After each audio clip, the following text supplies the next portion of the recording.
Everyone, welcome to my channel Shilpa's daily life. আমার এই নতুন ব্লগে তোমাদেরকে জানাই অনেক অনেক ওয়েলকাম আর অনেক অনেক ভালোবাসা। এখন কিন্তু বেজে গেছে 9:30। এখন আমি খাবো চা, এখনো চা খাওয়া হয়নি। আর এই দেখো বৌদি এতক্ষণ নিয়েছিল, আমি ফ্রেশ হলাম, কাঁথা কাপড় নিলাম, মা গেছে দোকানে, চা ফা বানিয়ে দিয়ে গেছে। আর দেখো আমার ছেলে দোলার মধ্যে দোল খাচ্ছে। এই কয়েকদিন হলো বাপি এই দোলাটা বানিয়ে দিয়েছে যাতে আমার ছেলে একটু দোল খেতে পারে। ও তো না ঘুমানোর সময় খুব কান্না করে, তো ভাবলাম হয়তো দোলাতে থাকবে, সেই কারণে আর কি দোলাটা ওর জন্য বানানো।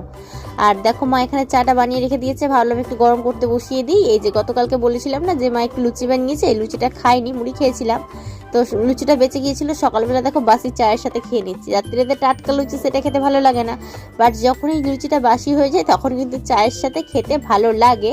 কিন্তু তারপরেও কি হয়, অ্যাসিডিটি হয়ে যায়, একটু ড্যানটাক বা অমিসটাও খেতেই হয়, যাই হোক একটা মেডিসিন আমাকে খেতেই হয়। তো যাই হোক চলো এখন কিন্তু আমি খেয়ে নিচ্ছি এটা।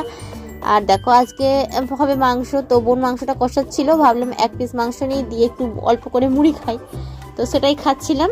তোমরা কে কে মাংস দিয়ে মুড়ি খেতে ভালোবাসো কমেন্ট করে জানিও, আমাদের কিন্তু বেশ লাগে। এই যে মাংসটা হবে, আর কিন্তু হবে শাক ভাজা। শাক ভাজাটা আমি করব, বাট করেছিলাম কি আমি বেশি পরিমাণে লবণ দিয়ে ফেলেছিলাম।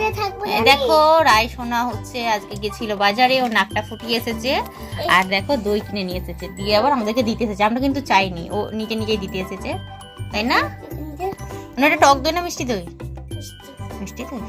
ওর বাবার সাথে গিয়েছিল, চলো একটু খাবো ওর কাছ থেকে, যেহেতু দিতে এসেছে।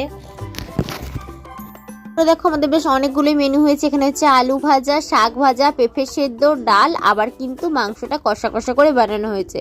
তো দুপুরটা একদম খাবারটা আজকে জমজমাট ভাবে খাওয়া হলো।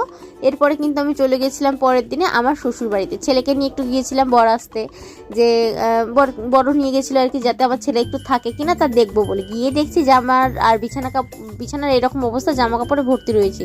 ছেলে তো একটু থেকেছিল, বাট তারপরে খুব পরিমাণে কান্নাকাটি করছিল, কোনো রকমের দুপুরবেলাটা আমি ওখানে রেখেছিলাম। বাট তারপরের দিনই কিন্তু ওকে নিয়ে, তারপরের দিন নয় মানে সেই দিনে দুপুরটা কাটিয়ে বিকেল হতে না হতে ওকে নিয়ে আবার চলে এসেছিলাম আমার বাবার বাড়িতে। নিয়ে গেছিলাম যাতে ওটা একটু অভ্যস্ত হয়, বাড়িগুলো চিনতে শেখে। বাট তারপরে যেহেতু কান্নাকাটি করছিল সে কারণে চলে এসেছিলাম। ছোট্ট একটু ভিডিও তোমাদের সাথে শেয়ার করলাম, কেমন লাগলো অবশ্যই কমেন্ট করে জানিও।